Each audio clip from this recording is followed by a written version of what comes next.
Imagine being one of the most popular singers in the world and suddenly not being able to sing a note.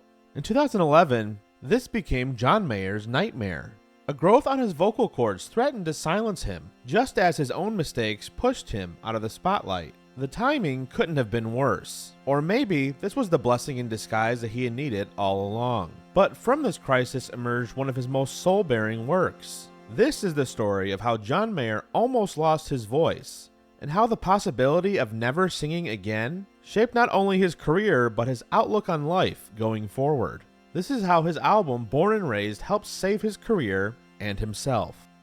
My name is Tyler Common, this is Common Revolt, and if you've been following me for a minute, you know that my love for John Mayer is no secret. In this video, I'm going to talk about the time that John Mayer nearly lost his voice, and how at the very same time created what might be the best album of his career, certainly the most important album as well. That is 2012's Born and Raised. Right now would be a great time to hit that like button and subscribe if you haven't already. Because according to my analytics, 99% of you that watch these videos are not yet subscribed, and it goes a long way. This is the story of when John Mayer thought he might not ever sing again. John Mayer's career in the mid-2000s was one of dreams. By the young age of 26, he had a Grammy Award-winning album called Continuum. If you're interested in watching the video I made about that album as well, the link is in the description. This album cemented him as a serious musician. Tracks like Waiting on the World to Change and Gravity made him a household name. You know, if Your Body is a Wonderland and Daughters hadn't already done that for him. While his artistic reputation soared, so did his tabloid profile. Mayer's high-profile romances and his own unfiltered mouth were drawing nearly as much attention as his music. Success had inflated his persona, and he wasn't shying away from the spotlight. He became known for snarky tweets and interviews where he divulged way too much information. I think that he would agree that that's putting it lightly. The breaking point came in early 2010, when he gave candid interviews to Rolling Stone and Playboy that went way too far. And while he said some things that he can't take back, my personal opinion on this matter is that you ask someone a dumb question, you're gonna get a dumb answer. And in an interview with Playboy magazine, you're already looking for trouble. But I digress. On paper, or I guess print, Mayer rambled on about his exes in crude terms, and to make matters worse, made racially insensitive remarks, which ignited a media firestorm. The backlash was instant and intense. John Mayer became synonymous with what it meant to be an asshole and a womanizer. The general public and the media seemed very eager to knock him off of the pedestal. Reeling from his self-inflicted fall from grace, Mayer did something unexpected. He disappeared. Rather than attempt immediate damage control, he divorced himself from the tabloid limelight. The once omnipresent celebrity stopped giving interviews. He stopped tweeting, essentially stepping out of public view to let the storm pass. This retreat wasn't just about salvaging his image, it was a personal exile. Mayer was later quoted saying he found himself operating without a safety net in regards to fame, and it brutally steamrolled him. From that moment on, he decided to leave Los Angeles behind and sought solitude. And away from all the chaos he created, he kept writing music. By late 2010, he was sketching out a new album. He found himself listening to a lot of Americana music, songwriters like Neil Young and Bob Dylan, in search for a new musical direction. And as he began to find his footing, fate would throw him another curveball. This time around, a literal threat to his voice. In the summer of 2011, as Mayer was finishing Born and Raised, he noticed something wrong with his throat. Doctors discovered a granuloma, a serious inflammation near his vocal cords. For any singer, this diagnosis can be devastating. But for John Mayer, the implications were far worse. Mayer announced to fans in September of 2011 that Born and Raised would be delayed. What had been planned for a fall 2011 release was put on hold as he sought treatment. At first, he tried everything short of surgery, a lot of therapy like anti-acid reflux. Then he went on vocal rest. No alcohol, no spicy food, no talking. For a month in late 2011, he communicated only through a computer keyboard. He'd bring a Bluetooth keyboard to restaurants and type out his order on an iPad. People would look at him crazy, but he was dead serious about healing. It was a lonely, daunting period. When therapy couldn't shrink the granuloma, Mayer underwent surgery in October of 2011. The growth was removed and doctors prescribed complete silence for at least another month. Mayer, now effectively mute, was uncertain when, or if, he'd ever be able to sing again. And in order to cope, he literally hit the road. With a notebook and a stack of classic albums in hand, he traveled the country while on vocal rest, eventually settling on Bozeman, Montana, far from the Hollywood spotlight, to recover and reflect. Choosing Montana spoke volumes. Mayer was seeking wide open spaces, anonymity, and a slower pace. In the quiet of Big Sky Country, he could hear himself think again. And for a moment, it seemed like the ordeal was over. By early 2012, Born and Raised was finally completed, and Mayer tentatively scheduled a spring release and a tour. But fate wasn't done testing him yet. The granuloma had grown back.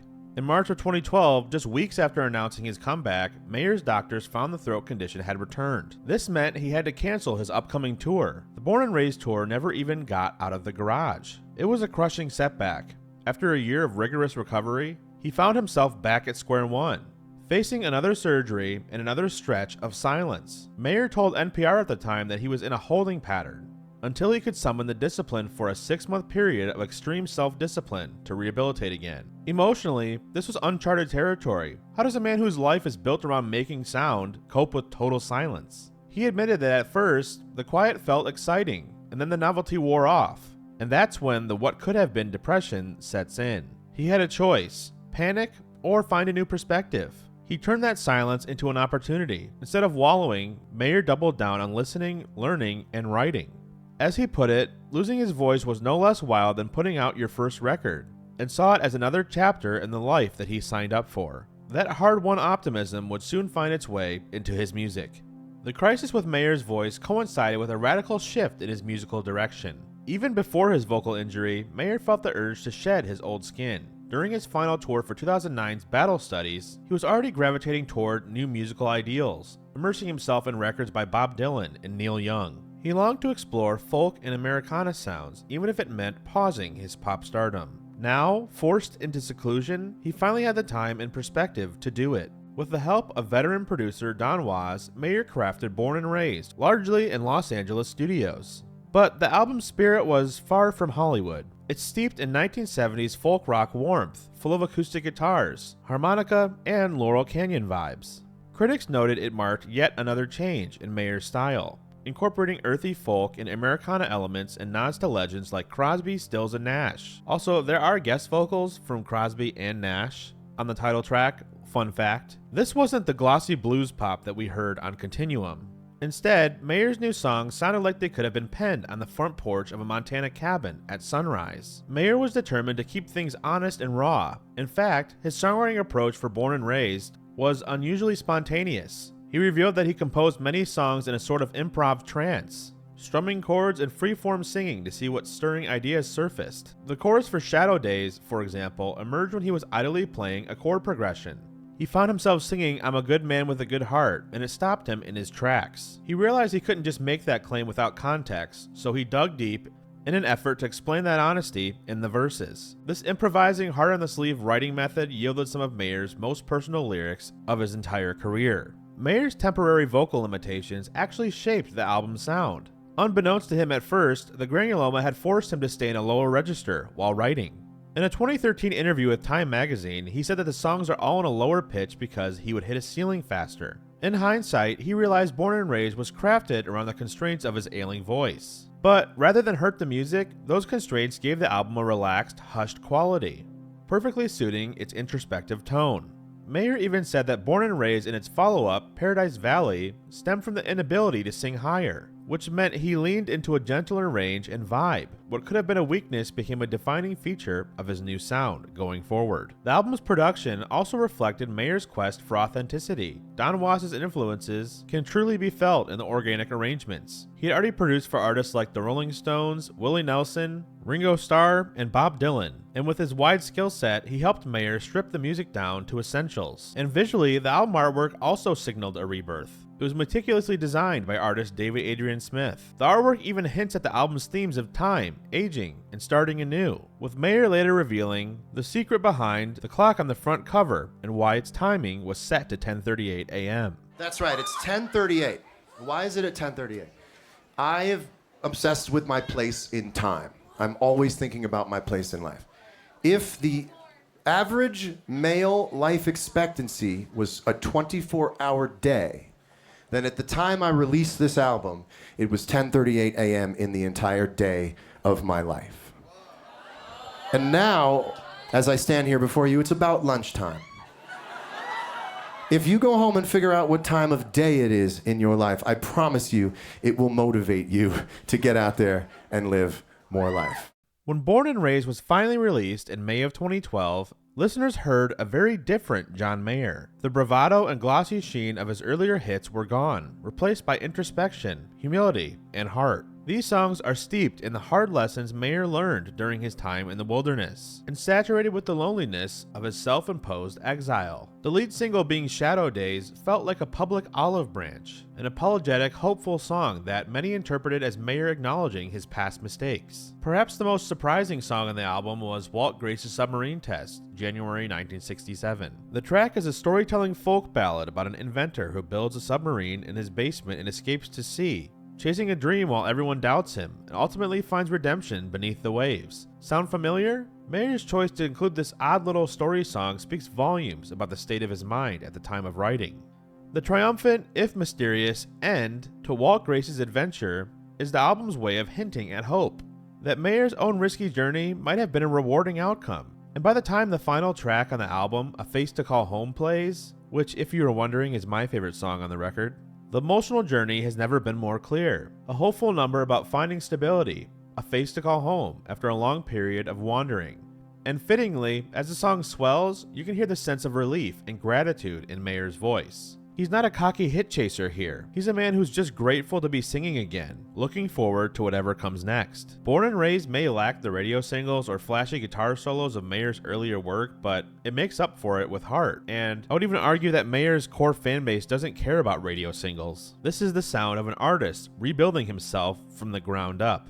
Born and Raised debuted at number 1 in the Billboard 200 in May of 2012, proving that his audience was still very much with him. The album helped Mayer slowly repair his image. By laying himself bare in the form of song, he may have won back some goodwill. One of the immediate consequences that John experienced from the granuloma and its untimely return was that he couldn't tour this album. And it wasn't until mid-2013 that, after more treatment, his voice slowly began to heal. And in the summer of 2013, he launched the Born and Raised tour, effectively combining it with the rollout for his next album, which would become Paradise Valley. When Mayer finally performed live again for the first time in 2 years, he was understandably emotional, telling his audiences that being able to perform again was something he wouldn't take for granted. Only 15 months after Born and Raised, Mayer released Paradise Valley, a sister album that continued the folk and country rock vibe. The album was named after the area in Montana where he lived, the music reflecting the peaceful mood of that place. If Born and Raised was about soul-searching and solitude,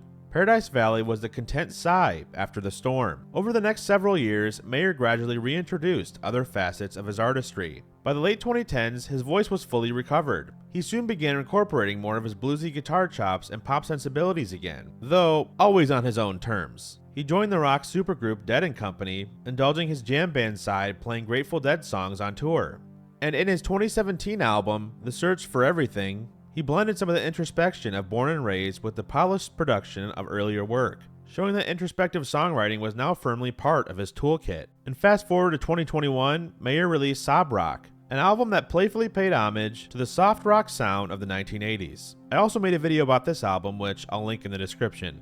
It's clear now that Born and Raised was a pivotal turning point. The album reset Mayer's trajectory, both musically and personally. He emerged on the other side of that difficult period, not just with healed vocal cords, but with a new mindset. One that was defined by humility, patience, and authenticity. In the years since, he's remained relatively scandal-free, keeping the focus on his music rather than the tabloids. While his sense of humor has never left, and I'm thankful for that, Mayer certainly did a lot of growing up during the Born and Raised era. To say that the story of John Mayer and his career is a testament to second chances would be a bit of an understatement. It highlights the power of hitting pause when life gets too loud. Born and Raised might not be the flashiest record, it might not have radio singles, and Mayer knows that, and so do his fans. But none of that really matters because it's his most important album to date. It was the album that helped him rebuild, one song at a time. In the process of nearly losing his voice for good, John Mayer learned to find it. And over a decade later, that hard-won voice is still speaking and singing volumes.